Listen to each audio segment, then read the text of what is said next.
बढ़िया नहीं है छत्तीसगढ़िया सबले बढ़िया ये पाई लिखे बाबू हमार नौकरी लगाली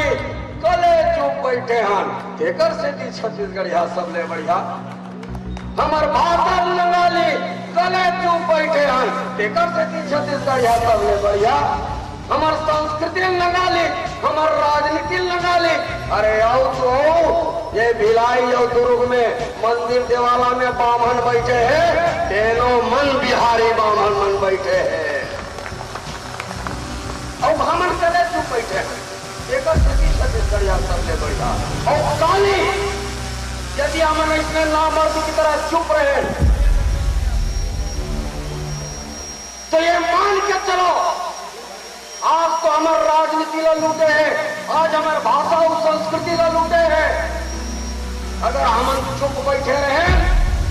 तो याद रखना हमारे बहनी बेटी मन के इज्जत भी नहीं बांचने वाला है तेकर से थी